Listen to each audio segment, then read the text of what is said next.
এখন আমি যে প্রশ্নটা জনাব হাসনাত আব্দুল্লাহকে করব সেই প্রশ্নটার ব্যাপারে একটু আপনার মতামত শুনতে চাইবো, কিন্তু আমরা একটু হাসনাত আব্দুল্লাহকে আগে শুনতে চাই।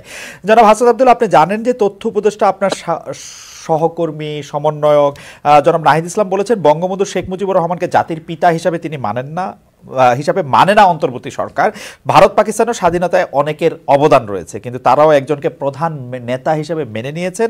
যিনি অবিসংবাদিত নেতা ৭১-এ ছিলেন, তাকে মানতে আপনাদের অসুবিধা কোথায়? নাকি সেই রিসেট বাটন, যেটা কথা আমরা অনেক শুনেছি, আপনারা আসলেই চেপেছিলেন? জনাব হাসনাত আব্দুল্লাহ, দেখেন, এই যে আমাদের বঙ্গবন্ধু তো একটা ব্যবসা হয়ে গিয়েছিল। আমরা যদি দেখি বিগত 15-16 বছর এই পুরো সময়টা বঙ্গবন্ধু একটা কালচারাল বঙ্গবন্ধু একটা হয়েছিল, কমার্শিয়াল বঙ্গবন্ধু একটা হয়েছিল, পলিটিক্যাল বঙ্গবন্ধু একটা হয়েছিল, এবং বঙ্গবন্ধুকে একটা হচ্ছে নবীর পর্যায়ে নিয়ে যাওয়া হয়েছিল, যাকে নিয়ে কোনো ধরনের মন্তব্য, কোনো ধরনের বক্তব্য, কোনো ধরনের ক্রিটিসিজম, অর্থাৎ তাকে আনক্রিটিক্যালি অ্যাকসেপ্ট করতে হবে, এই পর্যায়ে কিন্তু নিয়ে যাওয়া হয়েছিল। যেমন দেখেন, গত 16 বছরে 15 বছরে আপনি এই যে খালিদ মহিউদ্দিন ভাই, আপনি কি দেখেছেন যে বঙ্গবন্ধুকে নিয়ে কোথায় কোনো কার্টুন লেখা হয়েছে, ক্রিটিসিজম লেখা হয়েছে? আমরা দেখেছি একে খন্দকার যখন বঙ্গবন্ধুকে নিয়ে একটা কথা বলেছিলেন, তাকে পরবর্তীতে এসে কিন্তু আমরা দেখেছি প্রেস কনফারেন্স করে তাকে হচ্ছে ক্ষমা চেতে হয়েছিল, এবং বলতে হয়েছিল যে বিএনপি তাকে বাধ্য করেছিল যে ৭ই মার্চের ভাষণ নিয়ে ওই ধরনের একটা বক্তব্য দিতে, যে বঙ্গবন্ধু জয় বাংলার পরে জয় পাকিস্তানও বলেছিল। এখন দেখেন, ৭ই মার্চের বক্তব্য নিয়ে, ৭ই মার্চের ভাষণ নিয়ে কিন্তু আমাদের আলোচনা, সমালোচনা, পর্যালোচনা, এই বক্তব্য, এই যে দরজাটা ওপেন রাখার দরকার ছিল, কিন্তু বঙ্গবন্ধুকে একটা মীমাংসিত করে ফেলা হয়েছিল, ক্লোজড করে ফেলা হয়েছিল, যার কারণে মানুষ যাকে নিয়ে আলোচনা করতে পারে না, সমালোচনা করতে পারে না, তার কোনো বৃদ্ধিও কিন্তু থাকে না। ঠিক একইভাবে বঙ্গবন্ধুকে এমন একটা পর্যায়ে নিয়ে যাওয়া হয় যেটাকে ইম্পোজ করা হয়, মানে পুরো জাতির কাছে কিন্তু এটা ইম্পোজ করা হয়, যেটা 5ই অগস্টে আপনারা দেখেছেন বঙ্গবন্ধুর মৃত্যু, ওই যে আমরা দেখেছি মুজিবের মুজিবের মূর্তি যেভাবে ভাঙা হয়েছে, মানুষের যে উল্লাস প্রকাশ হয়েছে, সেটার মধ্যে দিয়ে কিন্তু মানুষের স্বস্তিটা কিন্তু প্রকাশ পায়। আপনি কোন জাতিকে আপনার অনুমতি নেই, আমি আসলে দুটি বিষয় আপনি কথা বলতে চান। আপনি বলেছেন যে বঙ্গবন্ধু নিয়ে ব্যবসা হয়েছিল, আমি অবশ্যই স্বীকার করি বঙ্গবন্ধুকে নিয়ে ব্যবসার কথা ডক্টর রহমান তার নিজস্ব আলোচনায় অনেকবার অনেকভাবে এটি বলেছেন, আমিও নিজে এটি বলতে চাই। তো বঙ্গবন্ধুর ব্যবসাটা যদি একটা থিসিস হয়, তাহলে কি তার এন্টিথিসিসটা দাঁড় করা দরকার হচ্ছে এইভাবে যে তার একক যে মানে অবস্থানটা, তিনি যে একটা অবিসংবাদিত নেতা ছিলেন, সেই জায়গাটা থেকে বেরিয়ে এসে আপনি কি তাকে নিয়ে কার্টুন করতে চান এখন? মানে ওয়ানলি বিকজ তাকে নিয়ে ব্যবসা করেছিল আওয়ামী লীগ, এখন আপনি তাকে কার্টুন করতে চান? এখন আপনি তার মূর্তি কথা বলেছেন, থিসিসের কথা বলেছেন। আওয়ামী লীগ কিন্তু এন্টিথিসিসের যে রাস্তাটা সেটা বন্ধ করে দিয়েছিল।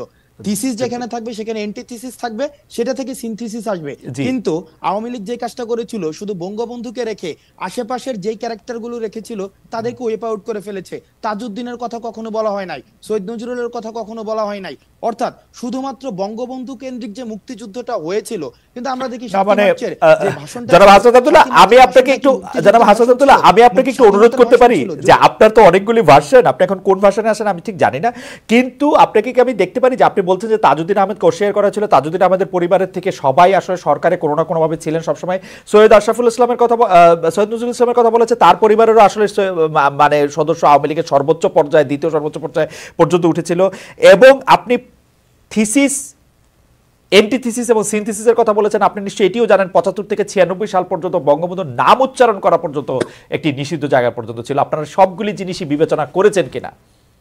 দেখেন, ঠিক একইভাবে যেমন ৭৫ থেকে ৯৬ পর্যন্ত বঙ্গবন্ধুর নাম উচ্চারণ করা নিষিদ্ধ ছিল, ডিজিটাল সিকিউরিটি অ্যাক্টে বঙ্গবন্ধুকে নিয়ে কোনো ধরনের, যেটাকে তথাকথিত, যেটাকে আমরা বলি যে যে ইয়া হবে, মানে বঙ্গবন্ধুর যে কন্ট্রিবিউশন ক্ষুণ্ণ করা হবে, এমন ধরনের বক্তব্য দেওয়া যাবে না, ডিজিটাল সিকিউরিটি অ্যাক্টে কিন্তু ছিল। সেই আইন পাল্টান বঙ্গবন্ধুকে যেভাবে উপস্থাপন করা হয়েছিল সেটা কিন্তু প্রশ্নবিদ্ধ। এখন ইতিহাস কিন্তু ম্যাথস না, ইতিহাস কোন, এটার অবজেক্টিভ অ্যানালিসিসের জন্য ডোরটাকে ওপেন রাখতে হবে, এবং এটাকে আমরা কোনো ধরনের ম্যাথসের মতো কনক্লুশনে যেহেতু আসতে পারি না, বা এটার কোনো ধরনের সলিউশন নাই, সেটা সবার পলিটিক্যাল হিস্সা, সেটার হিস্টোরিক্যাল হিস্সা সবাইকে ইকুয়ালি দিতে হয়, যেই রাস্তাটা যেটা আওয়ামী লীগ নিজে বন্ধ করে দিয়েছে। এবং আমরা মনে করি আপনারা কি সেই রাস্তাটা খুলছেন নাকি সে বন্ধ রাস্তার পাশে? আচ্ছা, আপনারা কি সেই রাস্তা খুলছেন নাকি সে বন্ধ রাস্তার পাশে আরেকটা বন্ধ রাস্তা করছেন? দুটি না, আমরা কোনো বন্ধ রাস্তা করছি না। এখানে জাতির পিতা হিসাবে যেভাবে চাপিয়ে দেওয়া হয়েছে, এবং যেটাকে পারিবারিক একটা টেন্ডার হিসাবে চালানো হয়েছে, পারিবারিক টেন্ডার। শেখ রাসেলের নামে জন্মদিন, শেখ এই যে পারিবারিক টেন্ডার চালানো হয়েছে, ফজিলুদ্দিন নেসার নামে জন্মদিন, এভাবে একটা পরিবারের মধ্যে মুক্তিযুদ্ধটাকে কুক্ষিগত করা হয়েছিল। আমরা সেই ডোরটাকে ওপেন রাখছি, অর্থাৎ সবার যে ঐতিহাসিক হিস্সা সবাই ইকুয়াল প্রপোর্শনের ভিত্তিতে পাবে। আমরা সেই চর্চাটাই আমরা করতে। মানে আপনি মনে করছেন যে বঙ্গবন্ধু এবং অন্যান্য আরো 4-5 জনের সমান হিস্সাই পাওয়া উচিত, মানে ইকুয়াল সবার, মানে everyone involved in the liberation war equal. মানে আপনি বঙ্গবন্ধুর ইকুয়াল আর কাকে কাকে 1971 সালে বাস্তবতা বঙ্গবন্ধুর ইকুয়াল আর কাকে কাকে মনে করেন যে তার সমান পাওয়া উচিত? দেখেন এখন বঙ্গবন্ধুকে তো আপনি ক্রিটিসিজমের ঊর্ধ্বে রাখতে পারেন না, আমি ক্রিটিসিজমের ঊর্ধ্বে রাখতে চাই না। না আব্দুল্লাহ, আপনি আমাকে ভুল বুঝবেন না, আমি ক্রিটিসিজমের ঊর্ধ্বে রাখতে চাই না। আমি শুধু জানতে চাই যে 1971 সালে পাটাতনে দাঁড়িয়ে আপনি বঙ্গবন্ধুর ইকুয়াল পজিশনে কাকে কাকে রাখতে পারবেন। ডক্টর জাহেদ একটু উসখুস করছেন, আমরা ডক্টর রহমানকে শুনবো, কারণ উনি সবচেয়ে মানে মোক্ষম যুক্তিগুলি নিশ্চয়ই নিজের মনে আলোচনা করেন। আপনার কাছে একটু শুনতে চাই যে 71 পাটাতনে দাঁড়িয়ে আপনি কাকে কাকে কাকে আপনি ইকুয়াল মনে করেন?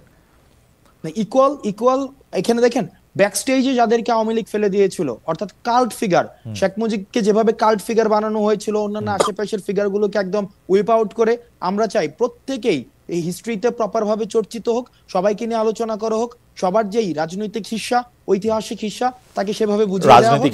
আমরা তাজউদ্দিন আহমেদের কথা আমরা বলতে পারি, সৈয়দ নজরুলের কথা আমরা বলতে পারি, আমরা ভাসানীকে নিয়েও কিন্তু আমরা চর্চা করতে সেভাবে দেখি নাই। আমরা যদি দেখেন গত 16 বছরে শুধুমাত্র বঙ্গবন্ধু এটাকে আমরা গতকাল একটা বক্তব্য দেখেছি, বঙ্গবন্ধুকে নিয়ে চর্চা করা নাকি একটা সওয়াবের সমপর্যায় পর্যন্ত হয়েছে। আমরা মনে করি যে ব্যক্তিকে নিয়ে ক্রিটিসিজম না থাকবে, সে ব্যক্তির বৃদ্ধি প্রসার কোনোটাই থাকে না। অতি কথন তো একটা আছে। জনাব হাসান আব্দুল্লাহ, আপনাকে ধন্যবাদ। আমরা